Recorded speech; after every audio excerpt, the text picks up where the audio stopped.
Mga pagbasa ng mga salita ng makapangyarihang Diyos. Ang mga responsibilidad ng mga leader at manggagawa. Ang mga responsibilidad ng mga leader at manggagawa, 14. Ika-6, pakikibahagi sa mga diwastong ugnayan. Ang ika-6 na isyu na nakagagambala at nakagugulo sa gawain ng Diyos at sa normal na kaayusan ng iglesia ay ang pakikibahagi sa mga diwastong ugnayan. Hanggat nakikipag-ugnayan at nakikipagtipon ang mga tao ng magkakasama, magkakaroon ng buhay pampamayanan at lilitaw mula rito ang iba't ibang ugnayan. Kaya, alin sa mga ugnayang ito ang wasto at di wasto? Pag-usapan muna natin kung ano ang bumubuo sa mga wastong ugnayan at pagkatapos ay pagbahaginan natin ang mga di wastong ugnayan. Kapag nagkikita-kita at nagbabatian ang mga kapatid, maaaring nagsasabi sila ng mga bagay gaya ng, "Kumusta ka na? Maayos ba ang kalusugan mo? Papasok na ba ang anak mo sa high school sa susunod na taon? Kumusta naman ang negosyo ng asawa mo?" Maituturing ba na wastong ugnayan ang pagbabatiang ito? Oo. Bakit ninyo nasasabi iyon? Dahil kapag ang dalawang taong matagal nang hindi nagkikita ay nagkakasama, ang pagbabatian ng kaunti ay ang pinakapangunahing etiketa at ang pinakapundamental na paraan ng pagpapakita ng malasakit at pagbati. Ang mga ito ay pawang mga salita, kilos, at kaugnay na paksa na binabanggit ng mga tao sa loob ng saklaw ng normal na pagkatao. Batay sa kanilang pag-uusap hanggang ngayon, malinaw na wasto naman ang ugnayan nila. Ang kanilang dialogo ay nakabatay pareho sa etiketa at normal na pagkatao, at mula sa dalawang puntong ito, matutukoy na ang ugnayan sa pagitan ng dalawang taong nag-uusap ay wasto, kumakatawan sa isang normal na ugnayang pantao. Kung ang dalawang tao ay lubos ng pamilyar sa isa't isa, pero kapag nagkikita sila, pareho silang nakasimangot at hindi nakikipag-usap sa isa't isa, at kapag nagkakatinginan sila, nagliliyab sa pagkamapanlaban ang mga mata nila. Normal ba ang ganitong ugnayan? Hindi. Bakit hindi ito normal? Paano ba ito dapat matukoy mismo? Kapag nagkikita ang dalawang tao, pero hindi sila nagbabatian o nagsasabihan man lang ng hi, at lalo na hindi nakikibahagi sa normal na pag-uusap at dialogo, halata na ang mga pagpapamalas nila ay hindi sumasalamin sa kung ano ang inaasahan ng normal na pagkatao. Ang ugnayan nila ay hindi isang normal na ugnayang pantao. Medyo baluktot ito, pero hindi pa rin ito maituturing na di wastong ugnayan. Medyo malayo pa rin ito sa ganoong antas. Sa pangkalahatan, kung ang ugnayan sa pagitan ng mga tao ay naitatag batay sa normal na pagkatao, kung saan ang mga individual ay maaaring makipag-ugnayan at makihalubilo ng normal ayon sa mga prinsipyo, at tumutulong, sumusuporta, nagtutustos para sa isa't isa, ang lahat ng ito ay nagpapahiwatig ng wastong ugnayan sa pagitan ng mga tao.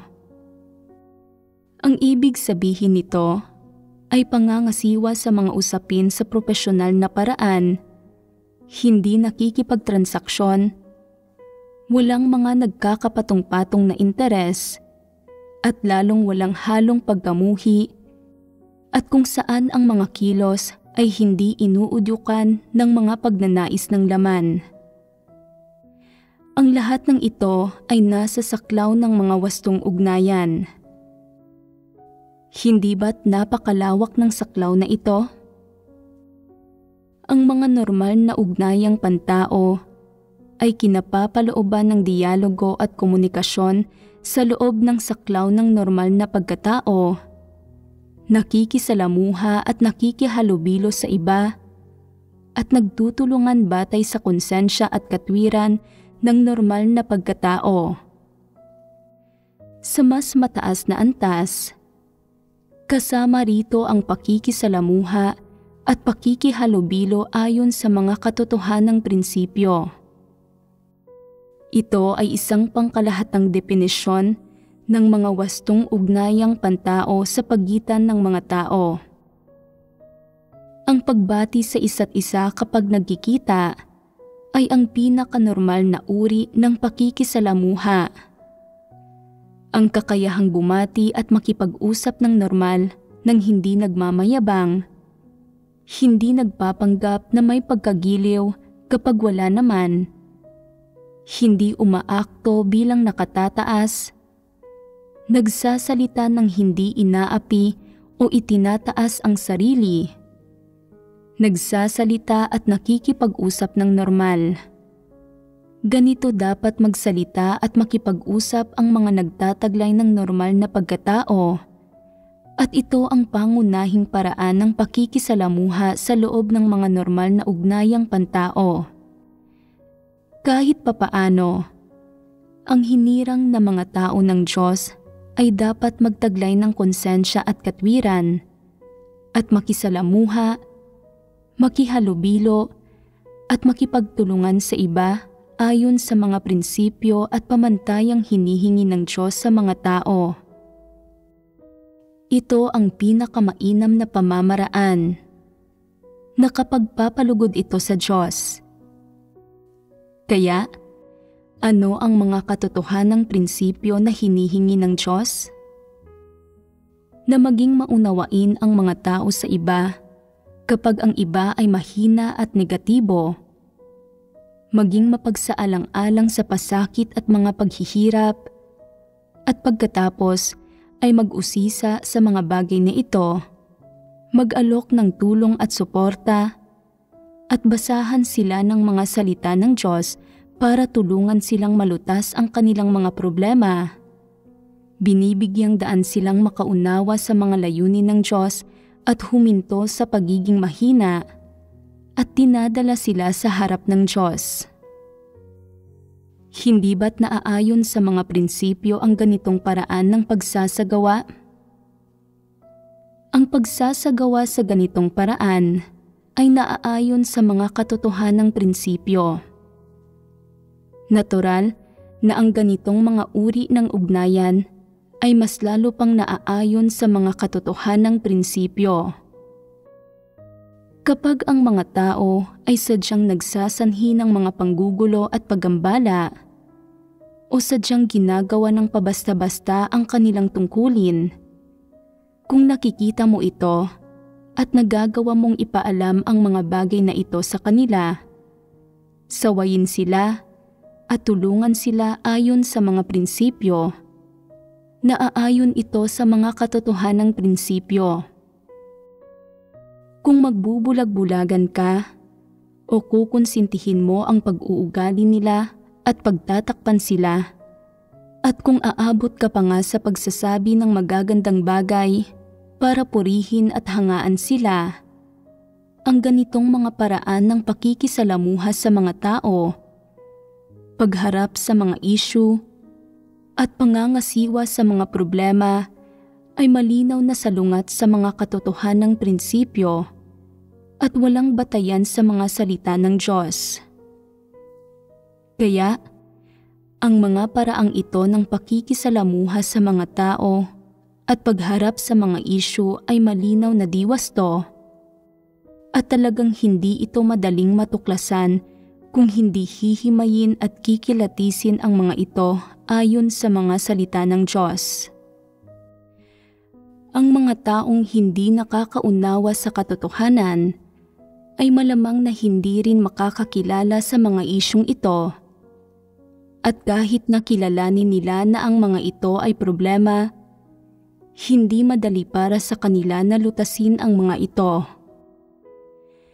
Madalas nating sinasabi na ang tiwaling sangkatauhan ay pawang namumuhay ayon sa disposisyon ni Satanas at ang mga pagpapamalas na ito ay patunay niyon. Ngayon, malinaw mo ba itong nakikita? Ang pangunahing focus ng ating pagbabahaginan ngayon ay ang ilantad ang mga pagpapamalas ng 4 na klase ng mga diwastong ugnayan na nagdudulot ng mga pagambala at panggugulo sa buhay iglesia. Sino-sino ang mga nakikibahagi sa mga diwastong ugnayan sa loob ng iglesia? Ano nga ba ang bumubuo sa isang diwastong ugnayan? Aling mga isyu ang kinasasangkutan kapag nakikibahagi sa mga diwastong ugnayan? Dahil ang pangunahing paksa ng pagbabahaginan natin ay may kinalaman sa iba't ibang tao, pangyayari, at bagay na gumagambala at gumugulo sa gawain ng Diyos at sa normal na kaayusan ng iglesia. Ang talakayang ito tungkol sa mga diwastong ugnayan ay nakatuon lang sa mga nagdudulot ng mga paggagambala at kaguluhan sa buhay iglesia. Hindi natin basta-bastang pinagsasama-sama ang lahat ng uri ng diwastong ugnayan at ang mga usapin sa labas ng buhay iglesia ay hindi na natin problema. Dapat mong maarok ang usaping ito ng dalisay nang walang paglihis.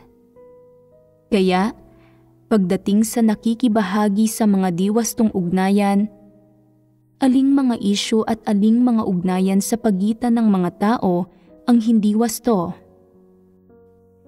Aling mga diwastong ugnayan ang nagdudulot ng mga paggagambala at kaguluhan sa buhay iglesia at sa karamihan sa mga tao? Karapat-dapat bang pagbahaginan ang mga isyung ito? Ang mga bagay na ito ay mga usaping dapat malinaw na talakayin sa ating pagbabahaginan. A. Mga diwastong ugnayan sa pagitan ng mga kasarian.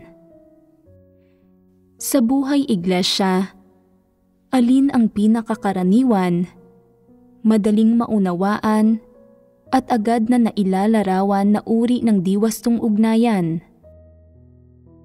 Mga ugnayan sa pagitan ng mga kasarian. Ito ang unang aspekto na pumapasok sa isipan ng mga tao kapag naiisip nila ang mga diwastong ugnayan. May ilang tao na kapag nasa isang grupo, palaging nakikipaglandian sa kabilang kasarian. Gumagawa sila ng mga kilos at ekspresyon na mapang-akit. Nagsasalita sa partikular na paraang may ipinapahayag at mahilig magpakitang gilas. Sa hindi disenteng termino, ito ay pagwawagayway ng sexualidad ng isang tao. Gusto nilang magmukhang matalino, mabiro, romantiko, maginoo, bayani, kaakit-akit, at edukado, kasama pa ang iba pang mga katangian sa harap ng kabilang kasarian. Talagang nasisiyahan sila sa pagpapakitang gilas. Bakit sila nagpapakitang gilas? Hindi ito para makipag-agawan para sa katayuan, kundi para akitin ang kabilang kasarian. Kapag mas maraming miyembro ng kabilang kasarian ang nagbibigay pansin sa kanila, sinusulyapan sila ng may paghanga, paggalang at pagkagiliw, mas lalo silang nasasabik at sumisigla. Habang gumugugol sila ng mas maraming oras sa pakikilahok sa buhay iglesia at nakikipag-ugnayan sa mas maraming tao, pinupuntirya nila ang ilang individual, nakikipaglandian at nakikipagtinginan sa ilang nasa kabilang kasarian, madalas na nagsasalita ng mapanukso nang may bahid pa nga ng pang-aabusong sexual. Wasto ba ang ganitong ugnayan sa pagitan ng mga tao? Ito ay bumubuo ng pakikibahagi sa mga diwastong ugnayan. Ginagamit pa nga ng mga gayong individual ang mga oras ng pagtitipon para magpakitang gilas. Nagsasalita para magmukhang talagang matalino at kaakit-akit sa harap ng taong gusto nila o interesado sila. Kumikilos at sumusulyap ng mapang-akit, nakapinta ang ekspresyon ng pagwawagi at pagkasabik, at lumulukso-lukso pa nga sa paligid. Lahat ng ito ay para sa anong pakay? Ito ay para akitin ang kabilang kasarian sa isang diwastong ugnayan. Sa kabila ng pagkasuklam na nararamdaman ng maraming kapatid tungkol dito, at sa kabila ng maraming babala mula sa mga nasa paligid nila, hindi pa rin sila tumitigil at nagpapatuloy pa rin sila sa kanilang walang pakundangang pang-aakit. Kung ang mga gayong diwastong ugnayan ay kinasasangkutan lang ng dalawang taong naglalandian sa labas ng buhay iglesia at hindi naman nakakaapekto sa buhay iglesia o sa gawain ng iglesia, maaaring isantabi muna ang usapin. Gayunpaman, kung ang mga taong nakikibahagi sa mga diwastong ugnayan ay palagi ang umaasal ng gayon sa loob ng buhay iglesia at nagdudulot ng mga kaguluhan sa iba, dapat silang bigyan ng babala at limitahan. Kung mananatili silang hindi na magbabago sa kabila ng paulit-ulit na paalala at lubhanan nilang nagulo ang buhay iglesia, dapat na silang paalisin sa iglesia sa pamamagitan ng pagboto ng hinirang na mga tao ng Diyos. Angkop ba ang pamamaraang ito? Oo. Kung ito ay mga kabataan lang na normal na nagliligawan, dapat din silang maging maingat sa mga pagtitipon para hindi makaapekto sa iba. Ang iglesia ay isang lugar para sambahin ang Diyos, magdasal, magbasa ng mga salita ng Diyos, at mamuhay ng buhay iglesia. Ang mga personal na pagkagiliw ay hindi dapat dalhin sa buhay iglesia para makagulo sa iba. Kung nagdudulot ito ng mga kaguluhan sa iba, nakakaapekto sa kanilang lagay ng loob habang nasa mga pagtitipon, at nakakaapekto sa pagbabasa ng iba sa mga salita ng Diyos at sa pag-unawa at kaalaman nila sa mga salita ng Diyos, nakakaabala at nakakagulo sa mas maraming tao, ang gayong ugnayan ay mailalarawan bilang isang diwastong ugnayan. Maging ang lehitimong pagliligawan, kung nakakagulo ito sa iba, ay mailalarawan bilang isang diwastong ugnayan, lalo na ang pang-aakit sa kabilang kasarian ng walang relasyon. Kaya naman, kung may isang taong nakikibahagi sa mga diwastong ugnayan sa loob ng buhay iglesia, hindi siya dapat palihim na pahintulutan o konsintihin, kundi dapat siyang bigyan ng mga babala, mga limitasyon, at maaaring paalisin pa nga ayon sa mga prinsipyo. Ito ang gawaing dapat isagawa ng mga leader at manggagawa. Kung matutuklasan na ang isang tao ay nakikibahagi sa mga diwastong ugnayan at nakakapagdulot ng mga kaguluhan sa karamihan ng tao sa iglesia, kung saan ang kanyang presensya ay nagtutulak sa iba na maabala at masilo ng mahahalay na pag-iisip, na nauuwi pa nga sa pagkakawatak-watak ng mga pamilya at nagiging dahilan para mawalan ng interes ang ilang bagong mananampalataya sa mga pagtitipon, pagbabasa ng mga salita ng Diyos, o maging sa pananalig mismo. Sa halip ay mas napapamahal sa taong minumutya nila, nagnanais na makipagtanan dito at mamuhay ng magkasama at talikuran ang kanilang pananalig. Kung umabot na sa ganitong antas ang kabigatan ng sitwasyon, pero hindi ito siniseryoso ng mga leader at manggagawa, iniisip na simpleng pagnanasa lang ito ng tao, na hindi ito malaking bagay at isa itong bagay na ginagawa ng lahat ng ordinaryong tao. Hindi nakikita ang kalubhaan ng problema o lalong hindi na pagtatanto kung gaano maaaring lumala ang problema. Bagkus ay binabaliwala lang ito. Nagiging lubos na manhid at mapurol sa kanilang tugon sa mga gayong usapin na sa huli ay nagdudulot ng masasamang epekto sa karamihan ng nasa iglesia. Ang kalikasan ng mga insidenteng ito ay bumubuo ng mga lubhang paggambala at panggugulo. Bakit ko sinasabi na bumubuo ito ng malulubhang paggambala at panggugulo? Dahil ang mga insidenteng ito ay gumugulo at sumisira sa normal na kaayusan ng buhay iglesia. Sa makatwid, sa sandaling lumitaw ang mga gayong individual sa iglesia, dapat silang limitahan, gaano man sila kakaunti o karami. Sinisiguro na natutugunan ang bawat kaso, at kung malala ang sitwasyon, dapat silang ibukod. Kung hindi nagbubunga ng mga resulta ang pagbubukod, at patuloy nilang inaakit ang kabilang kasarian, ginugulo ang buhay iglesia, at sinisira ang normal na kaayusan ng iglesia.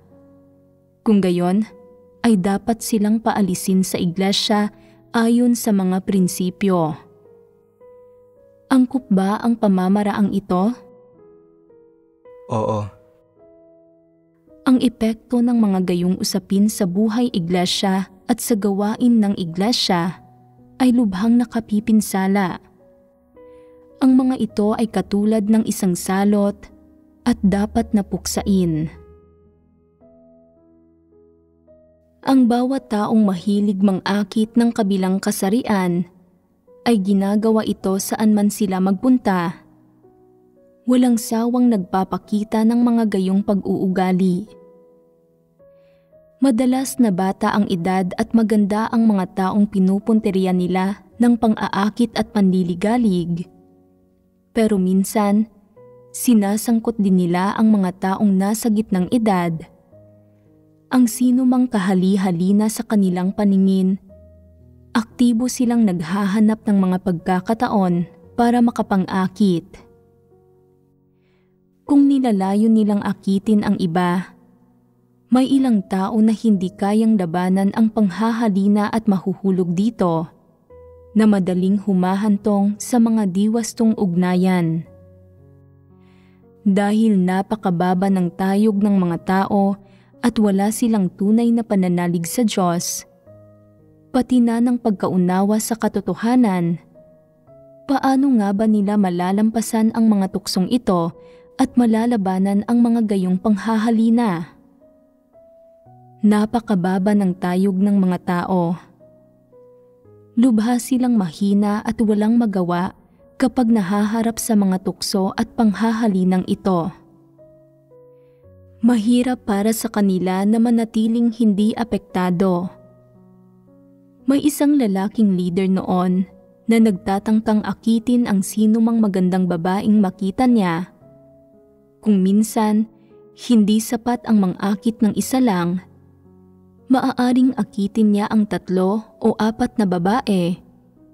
Binibihag ang lahat ng ito hanggang sa mawalan sila ng ganang kumain at hindi makatulog, at mawalan pa nga ng pagnanais na gawin ang kanilang mga tungkulin. Gayon ang gayuma ng lalaking ito. Kung nakisalamuha lang siya ng normal sa mga tao, nang hindi sinasadyang subukan na akitin sila, hindi sana magiging ganoon kalawak ang impluwensya niya.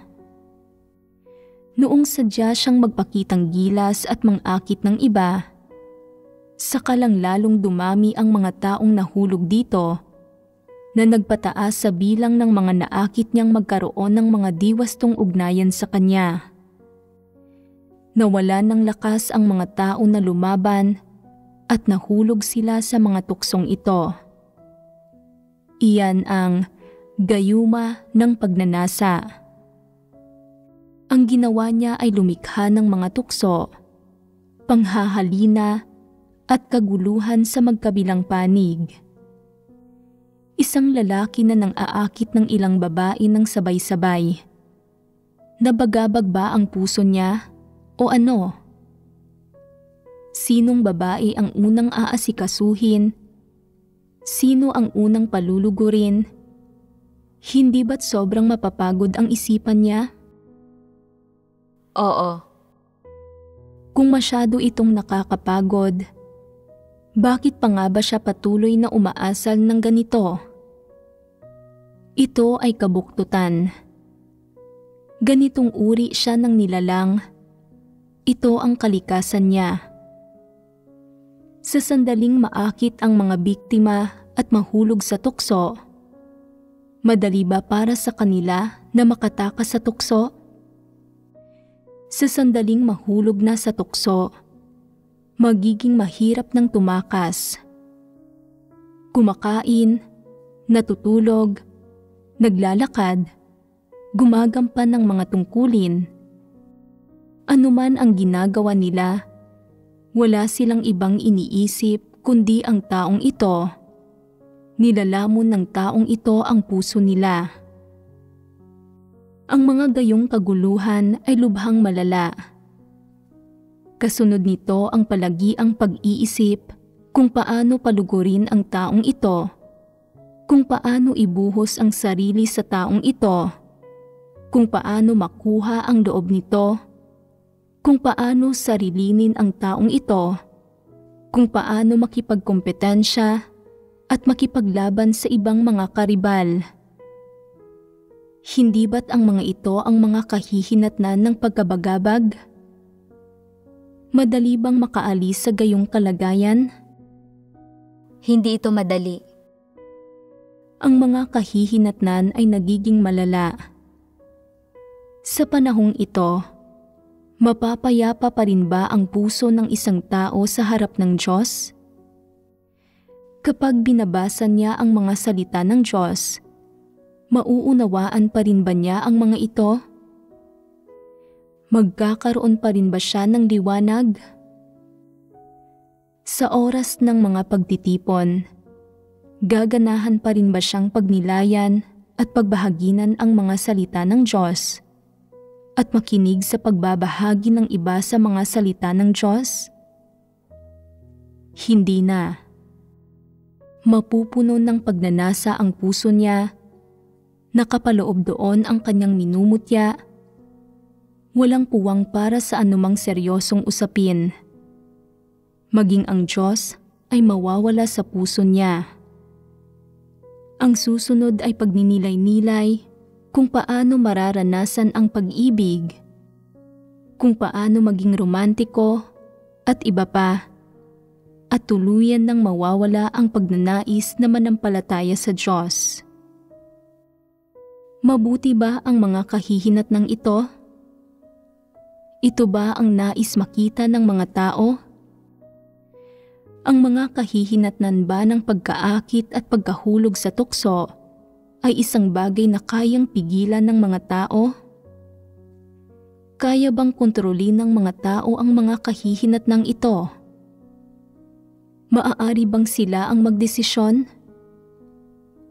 Kaya ba nilang umabot sa antas na magagawa nilang huminto kapag gusto nila sa puso nila? Hindi ito makakamit ng sino man. Ito ang mga kahihinatnan sa mga tao ng mga kaguluhang idinulot ng mga gayong diwastong ugnayan.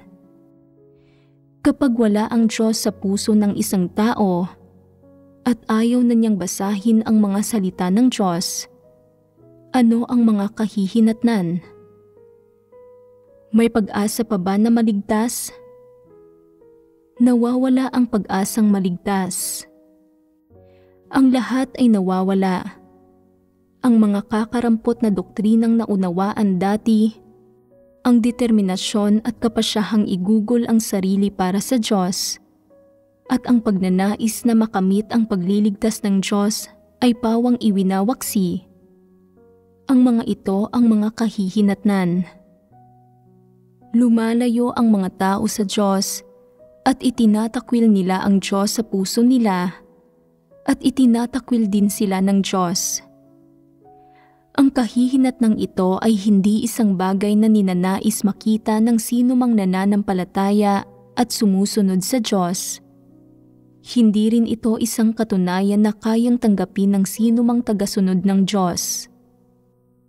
Gayunpaman, sa sandaling mahulog ang mga tao sa mga gayong tukso at mahuli sa alimpuyo ng mga diwastong ugnayan, mahihirapan silang palayain ang kanilang sarili at mas lalo pang hindi nila makontrol ang kanilang sarili.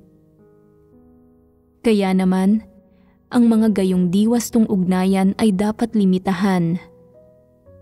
Sa malulubhang kaso, iyong mga palaging nanggugulo at nanliligalig sa kabilang kasarian, dapat silang agaran at mabilis na alisin sa iglesia para hindi sila makagulo sa buhay iglesia at higit pa roon para mapigilan ang mas maraming tao na masilo sa tukso.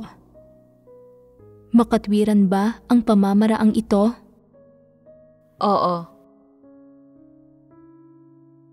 Sa ika-12 item ng mga responsibilidad ng mga leader at manggagawa, dapat nilang ibuhos ang kanilang buong pagsusumikap sa bawat gampanin para masiguro na makakapamuhay ng normal na buhay iglesia ang hinirang na mga tao ng Diyos. Pinangangalagaan ang mga kapatid mula sa anumang panghihimasok o mga kaguluhan sa buhay iglesia. Nangangahulugan ito ng pagprotekta sa lahat ng kapatid na may kakayahang mamuhay ng normal na buhay iglesia. Ano nga ba mismo ang dapat maprotektahan? Dapat maprotektahan ang mga kapatid nang sa gayon ay maaari silang lumapit sa Diyos nang may katahimikan sa oras ng mga pagtitipon at mapayapang magdasal, magbasa at magbahaginan ng mga salita ng Diyos. Kasabay nito, dapat makapagdasal sa Diyos ang mga kapatid ng may iisang puso at isipan, magawang hangarin ang mga layunin ng Diyos, hanapin ang kaliwanagan at pagtanglaw mula sa Diyos, kamtin ang presensya ng Diyos at tanggapin ang kanyang mga pagpapala at patnubay. Ito ang pinakamalaki at pinakamahalagang interes ng lahat ng kapatid at mahalaga ito sa lahat. Nauukol ito sa kung maaari ba silang maligtas at kung maaari ba silang magkaroon ng magandang hantungan. Kaya, kinakailangang mahigpit na limitahan, ibukod, o paalisin iyong mga nakikibahagi sa mga diwastong ugnayan sa loob ng iglesia. Lalo na iyong mga nakikibahagi sa mga ugnayan sa pagitan ng mga kasarian, dapat silang mahigpit na pangasiwaan. Ano ang ibig sabihin ng pangangasiwa? Kung maliit na kaso lang ito, dapat silang ilantad at pungusan at pigilan at limitahan kaagad at hadlangan na makaapekto sa iba. Kung malubhang kaso ito, kinakailangang kumilos ng desidido at ng walang pag-aalinlangan. Dapat silang paalisin sa iglesia sa lalong madaling panahon para mapigilan sila na makapanggulo ng mas marami pang tao. Kung nais nilang magsanhi ng mga kaguluhan, hayaan silang gawin ito sa mundo sa labas. Ginugulo ang sino mang nais nilang guluhin. Sapat nang sabihin na ang lahat ng kapatid sa buhay iglesia na naghahangad sa katotohanan ay hindi nila dapat guluhin. Ito ang pangunahing prinsipyo at layon para sa gawain ng mga leader at manggagawa kaugnay sa 12 responsibilidad na ito. B. Mga ugnayang homosekswal. Tungkol sa isyu ng mga diwastong ugnayan, ang pangunahin nating pinagbahaginan ngayon lang ay ang pakikibahagi sa mga diwastong ugnayan sa pagitan ng mga kasarian. Kabilang dito ang pang-aakit, panghahalina, pagpapakitang gilas, at panunukso sa kabilang kasarian. Aktibong lumalapit at nagtatangkang makipaglapit sa kanila at madalas na sinasadya o hindi sinasadyang umupo malapit sa kanila sa mga pagtitipon. Dagdag pa rito, hindi lang iisang tao ang inaakit, kundi lumilipat sa iba pagkatapos mabigo sa unang pagtatangka. Kaya't maraming miyembro ng kabilang kasarian sa iglesia ang naliligalig. Kapag ganito na ang sitwasyon, nagiging malubhana ang isyung ito. Sinasaklaw nito ang mga diwastong ugnayan sa pagitan ng mga kasarian. Bukod sa mga ugnayan sa kabilang kasarian, may ilan ding diwastong ugnayan sa pagitan ng mga taong may parehong kasarian. Kung ang dalawang tao ng parehong kasarian ay partikular na malapit sa isa't isa, matagal nang magkakilala at talagang malapit. Kung gayon, tama lang na madalas nilang makasalamuha ang isa't isa. Gayunpaman, sa sandaling umabot ito sa mapagnasang pakikipagrelasyon ng laman, dapat ding iklasipika ang mga gayong ugnayan bilang diwasto. Kung madalas ang pagkakalapit ng katawan ng dalawang taong may parehong kasarian, maging hanggang sa punto na karaniwan silang gumagamit ng pamukaw na wika sa isa't isa at madalas silang nakikitang magkayakap o nagpapakita ng mga mas maraming hayag na pag-uugali at pagpapamalas. Kung gayon, sa paglipas ng panahon, nagiging maliwanag ito sa lahat. Hindi ito dahil nagtutulungan ang dalawang ito o magkaayon ang personalidad nila. Hindi sila nakikisalamuha sa loob ng saklaw ng normal na pagkatao. Ito ay homosekswalidad. Ngayon, karamihan sa mga tao ay nakakaunawa na ang homosekswalidad ay isang diwastong ugnayan, masigit pa ngang malubha at hindi wasto kaysa sa pagitan ng magkaibang kasarian. Kung umiiral ang mga gayong ugnayan sa loob ng iglesia, maaaring kumalat ang mga ito na parang isang salot. Inaakay ang ilang tao sa ganitong uri ng tukso at panghahalina. May ilang tao na nagsasabing nakibahagi sila noon sa homosekswalidad pero hindi nila ito ginawa ng kusang loob. Isantabi muna natin kung talaga bang homosekswal sila o kung ano ang kanilang sekswal na oryentasyon. Kung nagawa nilang mahulog sa gayong tukso dahil sa panghahalina, isinasantabi muna sa ngayon kung ito ba ay ginawa nila ng kusa o pasibo. Kung gayon, una sa lahat, sila ay nagulo nito. Batay sa pahayag nila na hindi nila ito ginawa ng kusang loob, sila ay mga biktima. Sa makatuwid, kung inaakit at hinahalina ng mga homosekswal ang iba sa parehong kasarian, ang mga nahahalina sa kanila, bagamat hindi naman talaga homosekswal ang mga ito, ay maaaring maging homosekswal pagkatapos mahalina ng isang homosekswal. Hindi ba't delikadong sitwasyon ito? Bakit nga ba sinasabing homosekswal ang mga gayong tao? Ang mga heterosekswal na individual na nang-aakit ng maraming tao ay nasa ilalim ng kategorya ng kahalayan na katumbas ng isang diwastong ugnayan.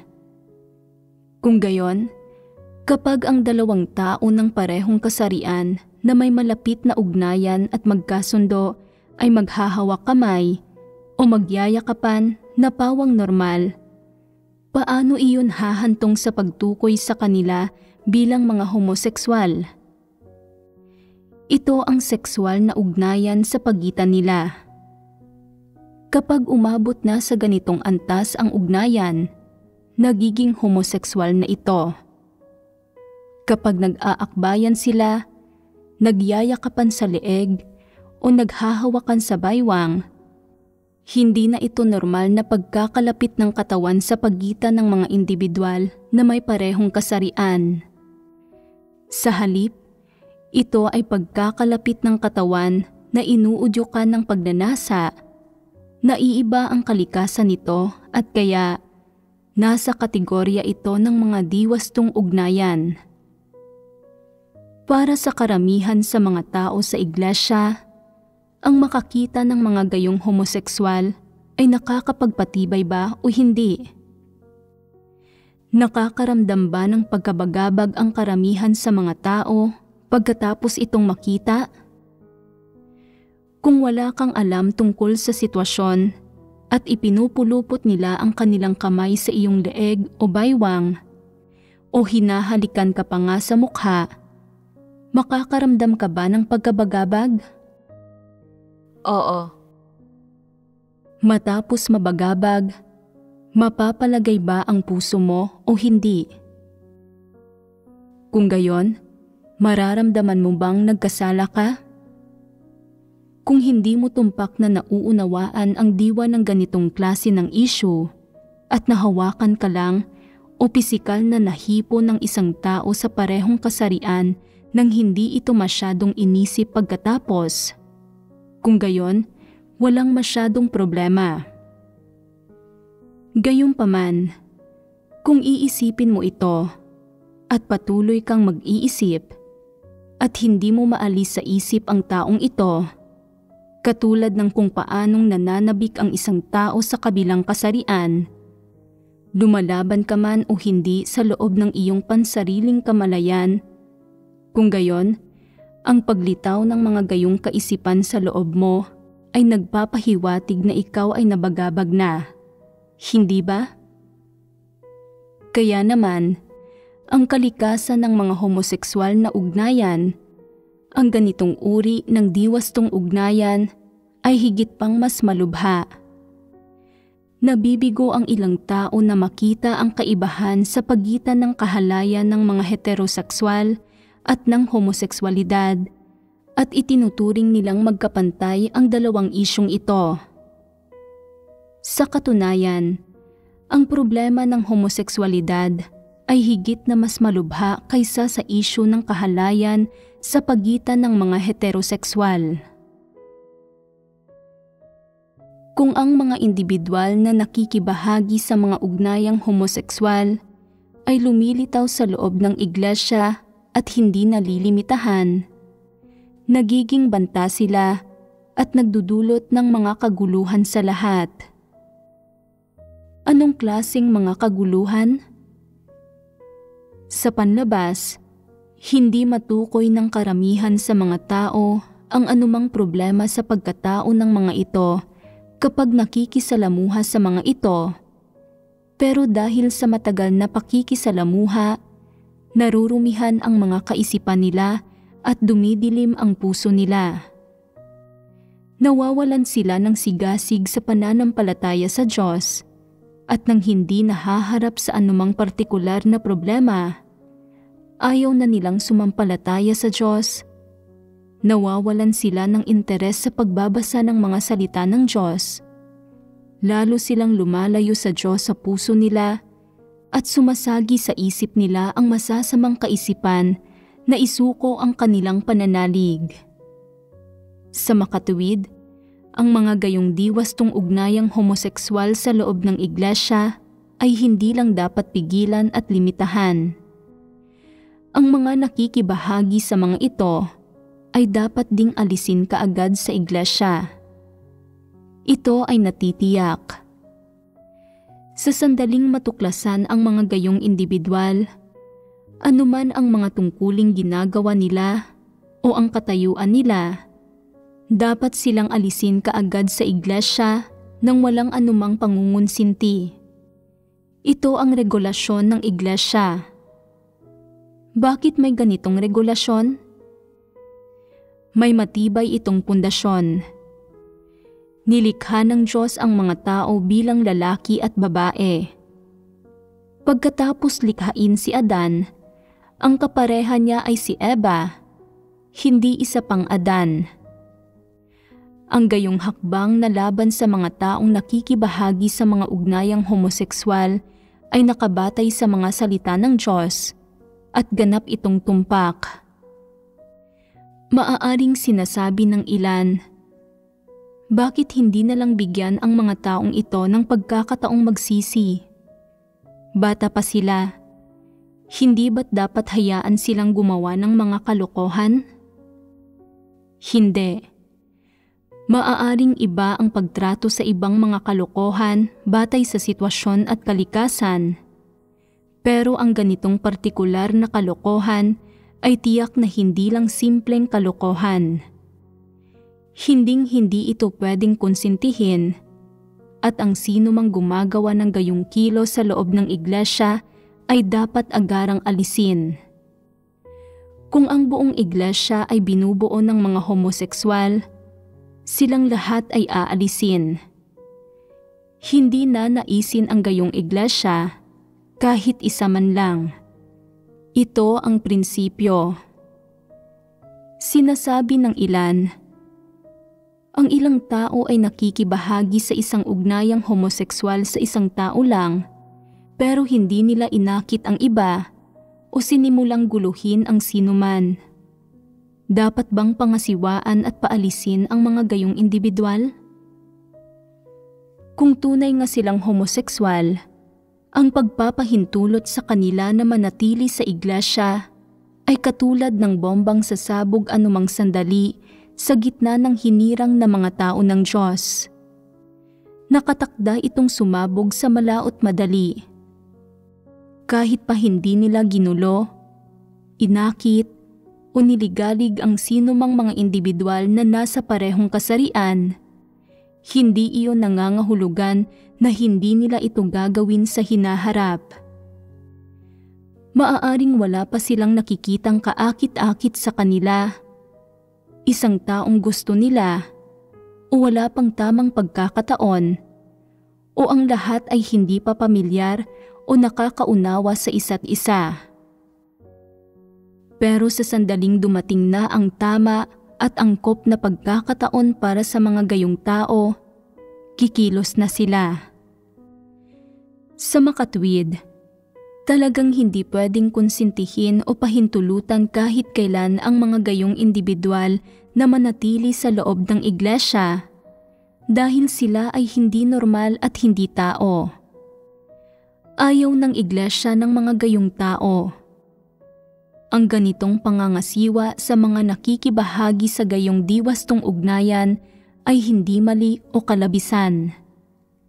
Gayunpaman, sinasabi ng ilan, may ilang homosekswal na mukhang mabuti naman. Wala silang ginawang anumang masama. Sumusunod sila sa mga batas at regulasyon. Nagpapakita sila ng paggalang sa matatanda at pagmamahal sa mga bata. Palagi silang gumagawa ng mabubuting gawa Ang ilan ay mayroon pa ngang mga kaloob at kasanayan, at ang iba ay talagang mapagkawang gawa at matulungin sa iglesia.